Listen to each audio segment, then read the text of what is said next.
Hello! Hello, and welcome back to Oil and Gas CarCast. Yep. Well, today's subject, we decided we were going to do a little bit of forced induction. Yep. Or any way to add power. Power adders. Yeah. So, I have a little bit of knowledge about nitrous. You have a little bit of knowledge about turbos. And I also have some knowledge about superchargers. So, Yep. So we'll cover all three of the main ones. we'll try and get them compressed. We may do a little bit more extended spots in another video, but we're going to get the basics covered. Oh, yeah. So, so to start, I guess with nitrous. So what I know about nitrous is that, well, everything I've learned about nitrous is from what I've done from using it. I had to learn a bunch about it, but basically, what nitrous does. This is a bottle of nitrous here. All it does is cool off the cylinder. It just gets the cylinder nice and cold. It's a gas that makes things cold. It's a refrigerant almost. Yep. And cold cylinders will attract denser air, creates denser air, and will attract more air into them. Yep. Which is kind of like what a supercharger or a turbocharger does, where they force more air in. This just does it chemically. So the main point of that is you want to get as much air in the engine and as much fuel in the engine as possible to make a bigger spark and a bigger boom. Yep. And more power. So nitrous has two basic configurations that you'll see people run. It's called a dry shot and a wet shot. So a dry shot is when you just pour nitrous straight into your intake. Yep. Like right behind your throttle body. And what that does is obviously it introduces the nitrous in a controlled amount into your engine, and it will cool off the cylinders, make them more power dense, shoves a lot more air in there. You get a little bit of horsepower gain. What it doesn't do is it doesn't add any extra fuel, which can be a problem because sometimes if you jam a bunch of nitrous in there, it runs the engine really lean because the injectors or the carburetor can only provide as much fuel as it's set to do. Yep. And so if you jam a whole bunch more air in there, it really doesn't know what to do with it. So it runs lean. And that can be detrimental to an engine. That can cause all kinds of issues. So to counteract this, what we have is called the other option, which is called a wet shot, which is where you pour the nitrous in along with a metered amount of fuel that is precisely calculated for that amount of nitrous. So there are formulas and calculations you can do. I'm not going to get into any of that. But you basically swap out jets like you would on a carburetor.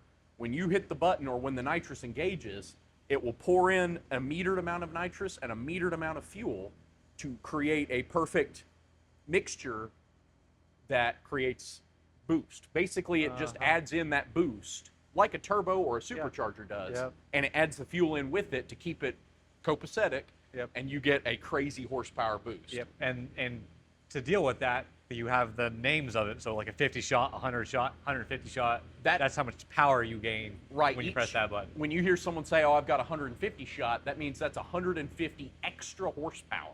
You measure the shot not necessarily by how much nitrous and fuel you're putting in, but by the end power. You shoot it for an end power goal. And so if I have a 500 horse engine and I put 150 shot of nitrous to it, while the nitrous is going, the engine will output roughly 650 horsepower. So that's when you hear someone talk about a shot, when they talk about that, there are stages you'll hear people talk about, but we're not going to get into that. That's more complicated. But the basic down and dirty of nitrous is you're cooling off that cylinder, making it really really dense. Making dense, shoving air in there. It creates a vacuum. Air will suck into it, a low pressure zone. Air will suck into it out of the intake manifold, almost like a liquid supercharger. And then you add the fuel in if you have a wet shot, boom, you got a whole lot of horsepower on the touch of a button. Until it runs out. Until it runs out. And then you have just extra fuel dumping in and you have all kinds of other problems. There's a whole lot more to talk about with nitrous. It's a lot more, I would call it, finicky and less consistent than boost can be, because boost is almost always you have a mechanical device, whether it be a turbo supercharger, that's delivering a set amount of air pressure and air volume into your engine at a certain RPM. You can meter off of that. Nitrous is supposed to do that, but you're dealing with a chemical pressurized in a cylinder. So sometimes you can get, well, maybe it's at lower pressure. You have a pressure gauge on your bottle. You have to keep it at a certain pressure for the optimum flow into your engine. So after a couple hits, like it's kind of, even though you have 500 PSI, like it's not enough anymore. Yeah. Ideal pressure on these is usually around 900 to 950 to 1,000 PSI to get the ideal amount of pressure for a perfect run. You want to keep that bottle at that pressure. So there's many different ways to do that. People will heat up the bottle via hot water or via a nitrous bottle blanket, which is an electric blanket that slips over the top of the bottle and heats the whole bottle up evenly. Hot bottle, hot pressure, goes up in pressure. You can keep, as you lower the amount of nitrous in the bottle for each pass, you keep the bottle nice and pressurized. And you keep it right where you need it. I saw a marketplace post actually yesterday, I think. It was like a clamp that goes onto it. It has like 2 rings that go over it, and so you can clamp it to your whatever platform you're doing it. But it also had a positive negative that you can hook up to your battery or a switch, whatever, and it heats it up. Yes, that's a bottle heater. And those are good. That you need that for a consistent nitrous pass. For you to hit, if you want it to every single time your nitrous kicks in, whether you do it off a button or a progressor, those are different setups you can do. However you have it set up, you want it to always be ideal pressure, ready to rip the second that it engages. Because if you engage and it's only at 600 PSI, well, it's not going to push that much nitrous in, but your fuel is a set number, and it's just it's a pump, and it's just going to pump the fuel right in. So you're just going to run way too rich. It's a lot of a balancing act with nitrous. That's not necessarily, you're dealing with a lot of chemicals. You're dealing with a pressurized vessel and chemicals. So it's not as consistent, and it's not as good for street use. That's why it's mainly used in drag racing, because in drag racing, you have an opportunity to really make sure everything is perfect before you make your pass. Circuit racing, it's not ideal. You can do it. It's been done, but it's just not. If you're going to do circuit racing or street racing, you can do it for street racing too. But you got to constantly be monitoring bottle pressure. You got to stay on top of, your fuel and make sure your jet's right. You have to have everything set up. If you have fuel injection, whatnot. You have to make sure your maps are set for that. It's just not probably ideal for street use, but it's pretty decent and a cheap alternative to way boost. Cheaper, honestly. If you were going to run a basic wet system on, let's say, a 2010 Civic. That's probably what it's going to be on. But 2010 Civic or a 2010 Mustang. And you have a wet system. How much do you think, all in all, once you're done, how much do you think it would cost you? Usually I tell people, like when I set up for my drag truck, it costs the whole system, I think cost me around $1,200. That's not bad. That's not everything. Terrible when you consider that I'm gaining a variable amount of horsepower. Like I have mine set up right now on a 200 shot, wet shot. But you can go crazier, you can go less, depending on your application and what your engine can handle and what most people just want to turn it up to 11 and just hit it on the head out the gate. Don't really want to do that. That's not really good for them. Engines will, under any sort of forced induction, you slap a lot of boost to them, they don't like that sometimes. So you got to have an engine that's ready for it. You got to prep your engine for it. So there are many things you can do. You can read about online on how to prep for, but if that's something you're interested in. But definitely do your homework on nitrous. Don't just slap a bottle to your intake. Do not just crank the bottle open by hand. I have seen people do that and they think, oh, it'll just add nitrous and I'll go fast. No, you'll just blow up your intake manifold because you'll cram a whole lot of air and fuel in that intake, or a lot of air, make it real dense in that intake manifold. It's not necessarily getting to the cylinders. You'll have a backfire because there's a whole lot of air and fuel sitting in the intake manifold. And the spark will backfire up through and you'll blow up the whole intake manifold. Nitrous itself, another quick note, 2 things I wanted to say before we go on to the next subject. Nitrous is not flammable. It is non-flammable. The Fast and Furious lied to you. No, they did not. They would never lie to me. Dominic Toretto would never lie to you, but in this case, he did. Yeah. You cannot, if you light this on fire, this bottle on fire, it might explode just because you're dealing with a pressurized gas inside of a cylinder. So if I shot that with a 9mm, would it explode? No, it would just go and blow all the nitrous out. It would not blow up in a ball of flame. You can literally open this valve. This has nitrous in it right now. I could open this up, hook up a lighter to this thing. All it's going to do is just blow out the lighter because there's so much pressure in here. Yeah. But even if you turned it on slowly, it will not light. Nitrous is non-flammable. The other thing I wanted to mention for roughly the same reasoning, do not, under any circumstances, use a propane torch or any sort of open flame to heat your bottle. I have seen people do that. I have seen bottles explode. You're talking about a pressure vessel that's up to 1,500 psi of pressure. When you add people, you need to heat it up to raise your pressure up. I have seen drag racers out in the pits with a butane torch just heating these bad boys up. Don't ever do that because it will rupture. You're weakening the metal. It's under a lot of stress. It's under a lot of strain. You've softened it up. It's going to find a way out. And typically, it's right where your hand is. Yeah. I have seen people lose hands, arms. I've seen crazy amount of damage done by this. Do not ever use a propane torch to heat these up. Always use hot water to evenly heat the bottle, or a blanket, or any form of electric heating. So the one that I saw on Facebook evenly heats the bottle. Well, the one I saw on Facebook is probably not a good one then, because it was literally just it looked like the clamps you would see in show cars, where they're like you put it in the trunk and it's tilted. It looked like that, and it probably covered from here to here on the bottle. That might be okay as long as it's got an even heating across the bottle. Yeah. It's good. The problem with propane torches or butane torches is they heat up an area about the size of a dime on your bottle. And you're moving it back and forth. Oh, I'm moving it back and forth. You're still moving a line up and down. Yeah. It's just not a good idea. Don't do that. You're dealing with a high pressure vessel. Be smart. Pay the little extra money to get, don't even have to pay them extra money. Go get yourself some hot water from your house and then fill up a Yeti cooler or a Coleman cooler. Yeah. Fill it up with boiling hot water. Bring that with you to the track and dunk them in there. That's what I did my whole first season. That's how I heated up my bottles, was with boiling hot water. And it will stay hot for almost the whole night, especially when it's nice and 90 degrees like it is right now. Yeah. But don't ever use a butane torch. So that's the 2 pieces of safety advice that I want to give people is don't just hit it over the head. Do your research. Follow the jet diagrams. Smarter people than you and I have already done the math on this. You do not need to be a chemical engineer. Follow the instructions.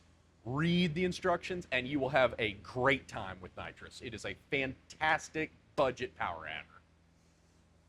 Well, I guess from there, the next one is turbos then. That's the next biggest, actually I would say that's the biggest type of forced induction. That's what everybody always knows from movies and TV and video games is turbochargers make fun noises and they add boost. And I would say there are 4 main turbo applications. There's single turbo, twin turbo, sequential turbo, and electronic turbo. So electronic turbo is exactly what it sounds like. It's ran off of electricity. That's all. The other 3 are ran off of your exhaust gas, spins up a turbine, puts air into your engine. Simple as that. I mean, there's other stuff that goes into it, like the intercooler and cooler air and all that kind of stuff, but really it's just spinning a big wheel, and the wheel's pushing air into your engine. It basically acts like a vacuum cleaner does. If you've ever seen the inside of a vacuum cleaner, it has a turbine wheel that spins really quickly by an electric motor. And it sucks air in and blows it out into the bag. Well, what you're doing with a turbocharger is sucking air in from the outside and blowing it into your engine. And use it to spin that. You have the electric ones that just have a motor on the bottom. Or the traditional way is uses the exhaust, which is a constant pressure coming out of your running engine to spin it up like a pinwheel, like blowing on a pinwheel with your if you just blow air over a pinwheel, it gets spinning pretty quick. Yep. That's what a turbocharger does. Just imagine attaching an axle to that pinwheel to another pinwheel over here. Yep. You're blowing on that thing, it's blowing air this way. Yeah. That's what a turbo does. Yep. So that's the basic concept of a turbocharger. Is it's just two turbines, one being spun by exhaust and one being spun by that one to compress air and shove it into an engine. Yep. So like you just said, the electric turbos are literally just ran off of a battery. You can be at 1,000 RPM or 9,000, and it's going to run pretty close to the same due to your tuning. You don't want to be full blasted at 1,000 RPMs, but it knows when to kick on and stuff, and usually there's little to no lag on an electronic turbo, but you got other stuff to worry about. It's pretty new, I would say. I can honestly tell you, I don't know a single vehicle that uses an electronic turbo offhand. Yeah, off my head. I think some BMWs use it, which sounds like a BMW thing. That's a very, like, this is like last 10, 15 years that this has been a legitimate. Yeah. It's not like the little gizmos that you see that you stick in your intake manifold that have a little electric motor in it and a fan. That doesn't work. Yeah. This is not that. Yeah, this is a completely different actual setup. Turbo with a electric setup. But the two that you will mainly see is single turbo and twin turbo. And it's exactly how a single turbo is just one turbo, and a twin turbo is two turbos. And usually a twin is smaller than a single, but each turbo is smaller than a single. But let's say you have a single turbo that creates 15 psi of boost. Usually your twin turbo will do 15 psi of boost also, but it just spools up faster because there's two smaller ones that equal that one big one type of thing. That's usually what the twin turbo is used for. It's just to get to the same amount of boost as a single, but a little faster. The only problem with that is it's a lot more complex, I would say, especially if you have a smaller motor. So like an inline four, it's kind of hard to have a twin turbo setup for that. It can be done, but it is definitely not the ideal way to do it. It's really made for V engines because you have two banks of exhaust. So you have one this side and one on this side, and they're equal. They go into your intake just like that. But as we both know from our V6 life, that there's a lot of intercooler piping when you become twin turbo. So now, intercooler, let's talk about that for a second real quick, because this is under both forms of supercharger and turbocharger. Yeah. Intercoolers, what they do is when you compress air, when you pressurize it, you create heat.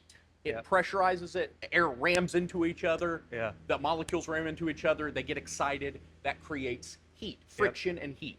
So hot air being blown into an engine is not ideal for combustion. So the best thing for you to do is to cool it off. So that's what an intercooler does.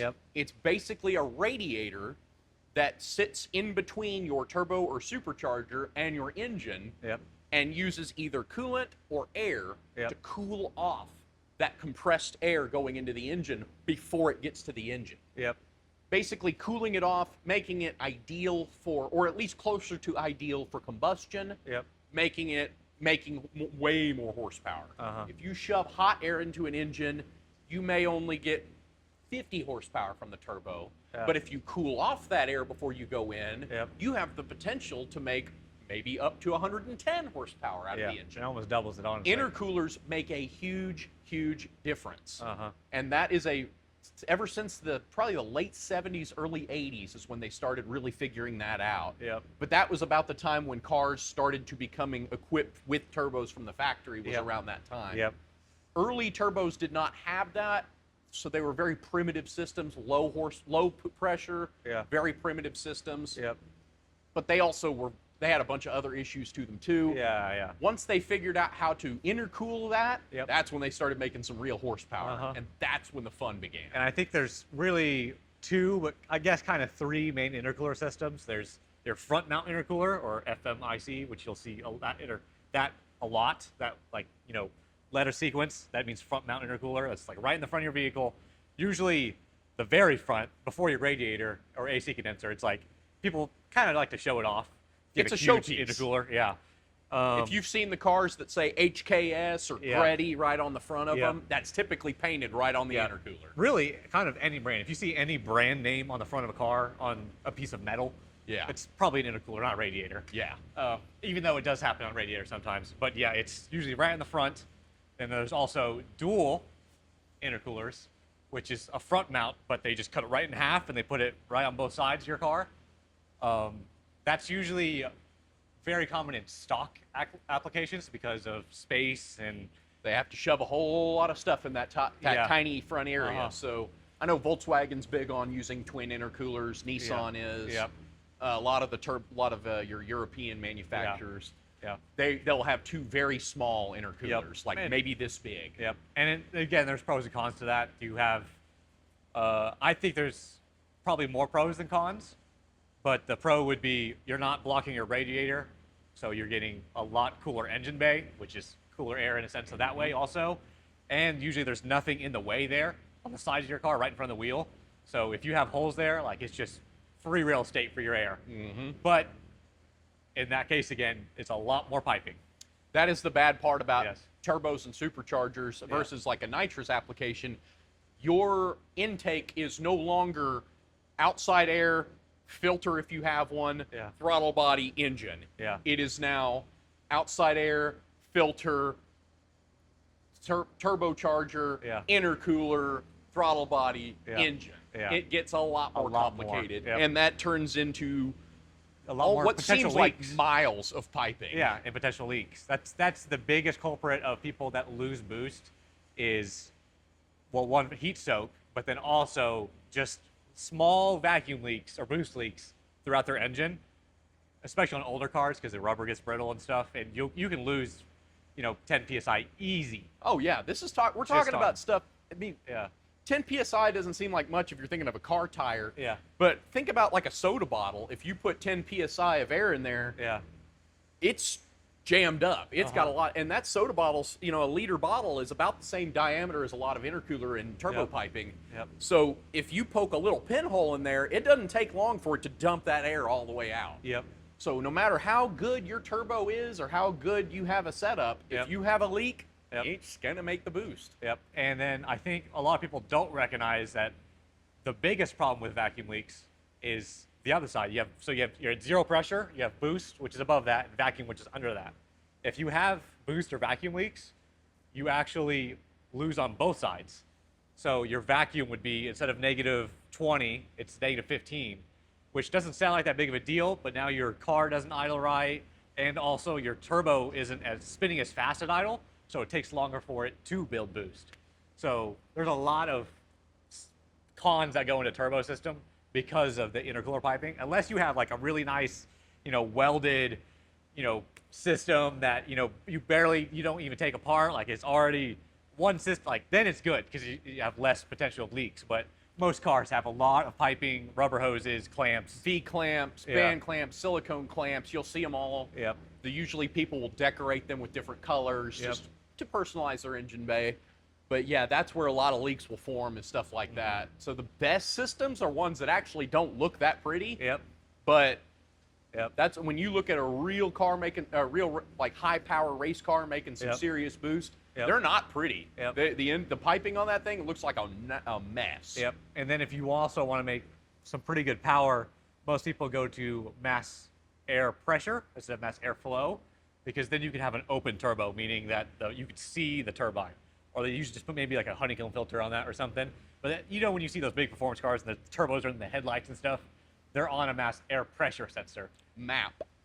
So manifold absolute pressure is what that term stands for. And they do that because you don't have to have this whole more piping in front of your turbo to a filter and a whole mass airflow sensor and all that kind of stuff. You can just have the turbo. And all you have to worry about is the intercooler piping. And we can get into that on another video because that's a whole other subject on engine management. But that is a big difference. Is MAP versus MAF. You'll hear those two terms, MAF and MAP. They're not they do the same thing, but they're not the same thing. And then I guess the last one I want to touch on before we go to superchargers is, I personally think it's the best one. You don't see it often at all, but it's sequential turbos. So that's when you have the best of both worlds from a twin turbo and a single turbo. You take a little baby turbo and you put it in front of a big turbo. So you don't have the turbo lag anymore of that big turbo because you have this baby turbo feeding it. So instead of this turbo going into your intake, it actually goes into another turbo. So you have four turbines basically spinning up to give you boost. If you had twins. And yeah. That is an old school trick that the oil and gas industry has used. They call it pony turbos. Yeah. Because you use a little pony turbo, a small one, probably about the size for a car, to spool up a turbo that's about the size of a microwave. Yeah. That will generate enough boost for the giant engine. We're talking about like big train 25, engines. 30, 35 liter engines. Bigger than that even. Yep. Big oil and gas pump engines. But that was an old school trick, and that has slowly trickled its way back to the car and the auto It was industry. really popular in like the late 80s, early 90s, maybe early 2000s, but since then I haven't really heard of a car that uses sequentials. They have come up with better and better turbochargers that spool up faster and easier without any other assistance. So that's one of those technologies that has kind of gone by the wayside for cars. They still use it all the time for big turbos because they don't have the same technology. They can't use the same technology that we use, like ball bearings. You can't use those on big turbo. I'm talking like big turbos, size of the Christmas tree. Those just have to have standard old school bearings because they just can't. The ball bearings can't handle the pressure. But that's another video for another time. And but then those are I mean, there's some pretty big turbos, especially in like we were talking about earlier. It wasn't really even a car thing until someone was like, "Oh, what will happen if I put it in a car?" Yeah, it was an airplane thing, and it was a stationary engine or marine thing. Yeah. That was who discovered it. And the supercharger, that's a great segue into superchargers because that was the same way with them. Yeah. Superchargers are actually the same idea as a turbo, except instead of using the exhaust gas to spin up that wheel or using an electric motor to spin up that wheel, you just use the engine itself. The engine is already spinning.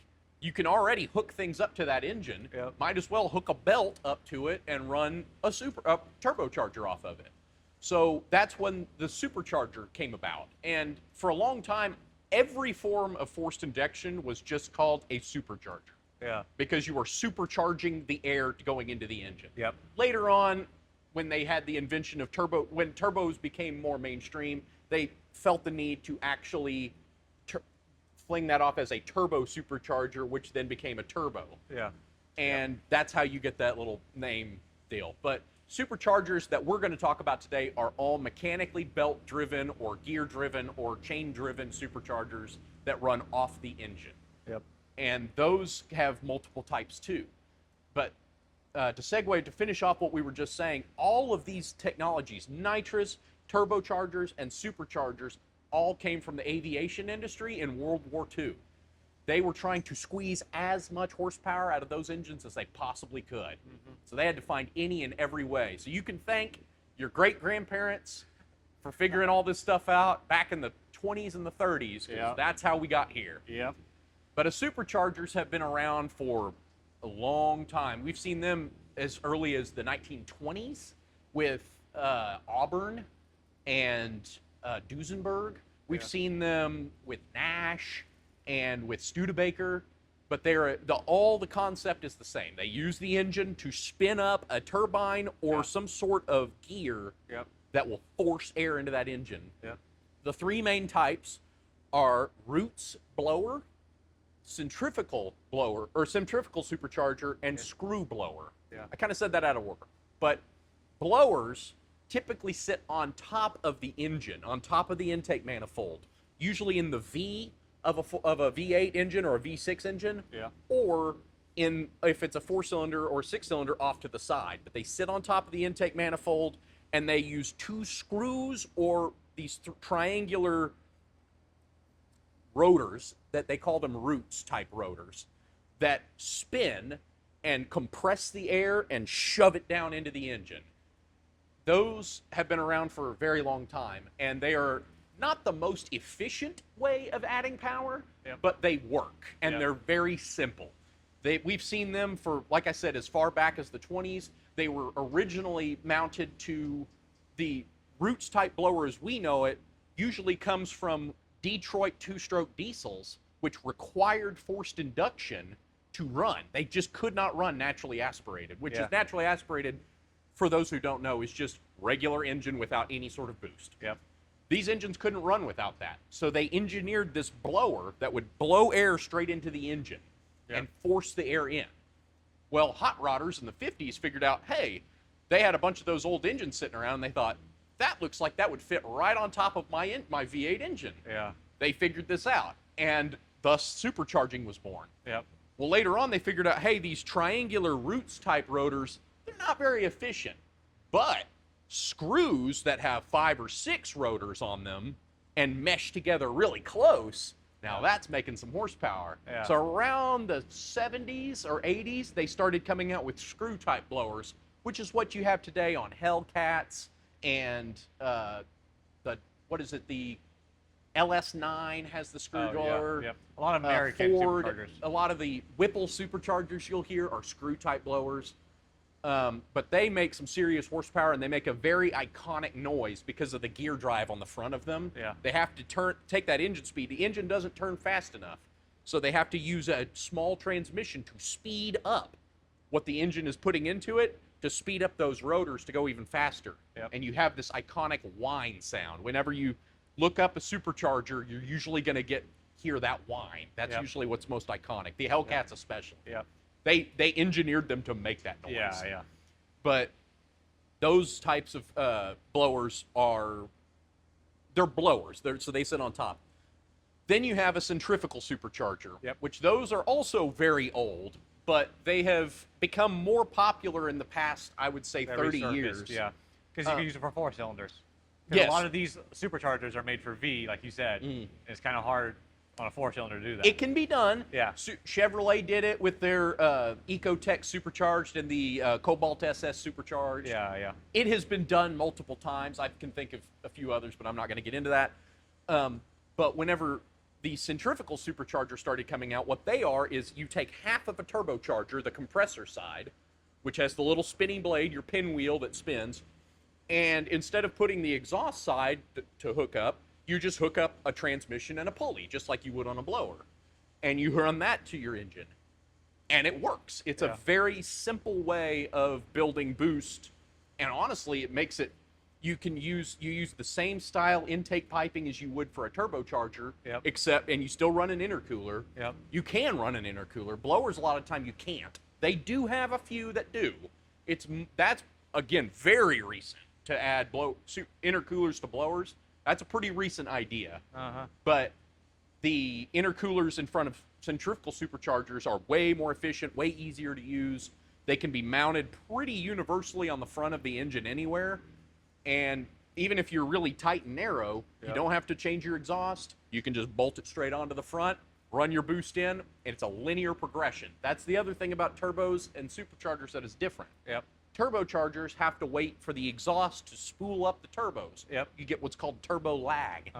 It takes a second for the turbos. When you stomp down on the gas, it takes just a second for the turbos to catch up and start putting air in. Yeah, the bigger the turbo, the more the lag. The bigger the turbo, the more lag.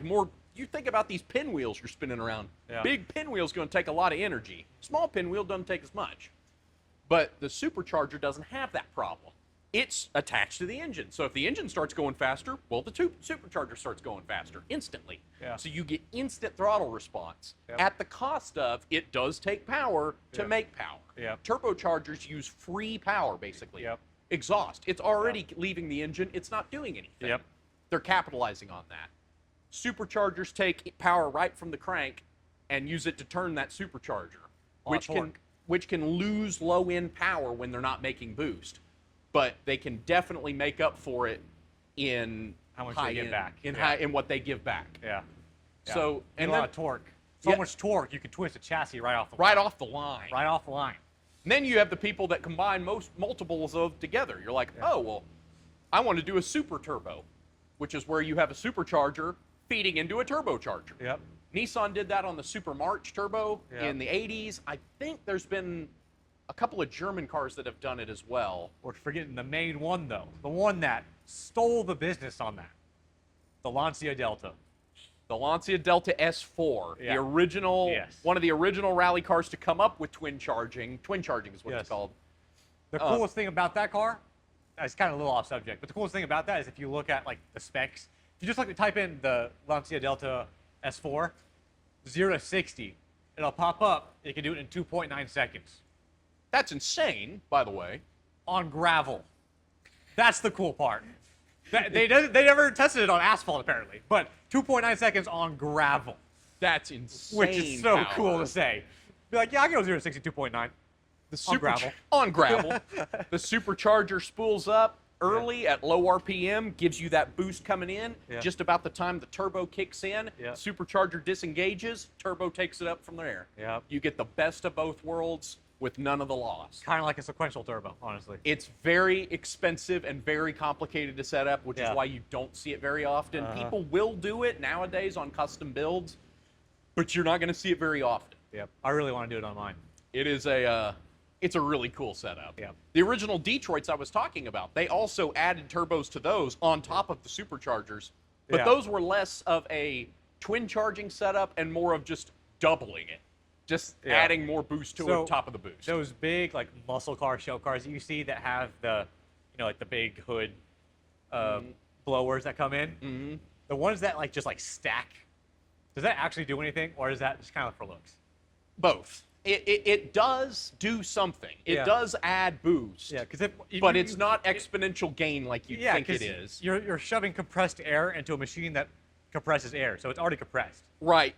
There's only so much it can do. If you dual supercharge into one, you can double the amount of. I've seen some where they will mount them side to side at an angle like a V, and two superchargers are blowing into one intake manifold. And that makes sense. Does work. You're getting double the amount of air into the engine. You just better have enough fuel to compensate for that. Now, when you're just stacking them up on top of each other, it does build more boost, but at the cost of. Think of how much it costs power-wise to drive all those superchargers. And it's hard for a supercharger to drive pressure into pressure. You're really working at the bottom. So it really doesn't... It's more for show. Looks, Theoretically, it does build more power. If you could individually power those, it would theoretically build more power. But there are way better ways to do it. So that's just more for show than it is for anything else. Is there like is it kind of, I figure looking at a graph, you're making a lot of power up here, and the more you add, is it like a steady decline, or is it kind of like, and then just tapers off? It's a steady decline. You lose, the simpler a forced induction system is, the better it works. That you're once you start adding things in there, typically, unless it's an intercooler or unless it's a twin charge setup, typically adding more stuff in there just doesn't give you the exponential power gain you think you're going to make. It's not like, oh, I make 15 horsepower, but if I add another turbo on top of that, I'll make 30. No, not quite like that. You add another turbo on top of that, you might make 20. It's not the exponential gain you think it's going to be. So it just gets more and more complicated, more and more chances for failure, and more issues you're going to have, plus a much more crowded engine bay if this is in a car. And so on top of that, you can have a twin charge engine and nitrous. You can. It has been done. It is insane. Turbos and nitrous do go hand in hand. You can use nitrous as an intercooler to on turbochargers engines. You can use them as an intercooler on supercharged engines. That's what a lot of race guys will do. Since superchargers are so hard to set up on a blower, they'll just shoot nitrous in there to cool off the air. And it works really well. But you do run the risk of, again, nitrous is volatile, as in your mixture can get messed up really easily. Add that on top of boost, it can create a volatile situation. I know people like that are pretty big in the drag racing scene that actually use nitrous just as a radiator and intercooler cooler, basically. Cooler, yes. They'll literally just spray nitrous at the intercooler and stuff. And if I turn this crank on, it will get so cold, ice will start dripping off the end of this. This is a refrigerant. Nitrous is a refrigerant of sorts. So it is really, really good at cooling off air. That is what it's designed to do. If I ever added nitrous to a car, that's how I would do it. I wouldn't do it to the engine. I'd actually do it to help the other parts of the engine run better. And you can do that. It's just an expensive way to do it. It's an expensive way to do it. It's there are other ways to keep the engine cool, like methanol water injection. We'll talk about that on another video. But that is that's more of an assistance thing than it is now at forced induction. We just wanted to cover the basics of forced induction on this video. Really get it out there. Hit some buzzwords. Get that, talk about when someone says, "Yeah, I got a 150 shot on my car." Well, what does that mean? Now you know. So and then one last thing I want to touch on turbochargers, because it's kind of a big thing, is when you have all that boost and you let off, that pressure has to go somewhere. So the 3 ways you can do that, I guess there's 4 now because the new style. And superchargers have this problem too.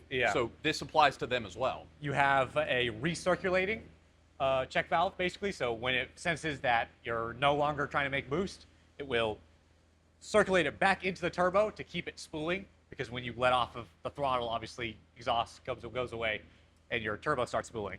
So that. If you see a stock car or a factory car, it's almost always how it's going to be. It's always going to be redistributing it, because also it's not going into the atmosphere, bad chemicals, whatever. If you want the cool noises, though, you're doing it. So then you have what we call a blow-off valve, which is what it sounds like when you let off the throttle. It blows out all of that air into the atmosphere, and you get that psh sound. And that's just all the air exiting the engine. You also have it half and half. There's 50/50s now, that you can have some of it keeping the turbo ready, and then some of it going out, so you get the best of both worlds. But it's also like not 100%, it's 50/50. And then a newer style that's also coming out now is kind of like a recirculating, but it goes into a tank. And when the car senses that you're trying to get on boost, it'll empty that tank and it goes straight to your turbo, so you have no lag. That's a newer style that's kind of, experimental, I would say. But yeah, there's all those type of styles. And then I guess I've never even heard of that. That's yeah, awesome. Yeah, that one, it literally puts it into an air tank, and it once you're ready for it, it holds it and stores it and puts it out. That's really cool. And then I guess the biggest thing, though, that you're all wondering is turbo flutter. So there's a lot of ideas of how that noise comes about. I think that it's when you have your wastegates and your blow-off valves at a too tight of a spring setting, meaning that they can't open all the way, and the air still wants to get out. So I think it goes back to the turbine and it fights the air currents. So the turbine is not spinning at the same speed as it should. Instead of slowing down, like at a smooth speed, it's trying to fight itself. It's trying to go fast, but then it's pushing back on itself, and that's when you hear the air like fluttering, because the air is pushing up against itself. So that's how I think turbo flutter is. There's a lot of other people that think there's no way that they have all that pressure and it comes back. Like, if you look it up, there's about 5 different people with 5 different ideas. But that's how I think it is. I think turbo flutter is. We don't do fluid dynamics. Yeah, we don't know how that all works exactly, but we know from a car standpoint what it do. So, and I've proven it, honestly. Like, I've literally blocked off my blow-off valve, and it makes the flutter sound. So I think that's how it happens. But everyone has their opinions, and that's my opinion on it. I think it's if you have too tight of a wastegate and blow-off valve. Yeah, that's another thing to mention real quick before we finish it's bad up. for your turbo, but it sounds good. So one thing I want to mention another buzzword that I want to hit is wastegate and turbo and blow-off valve. They're actually different. They do the same purpose, but they are differently mounted. Wastegate takes that waste air and blows it back into the exhaust typically. It doesn't even it just dumps it out, but into the exhaust.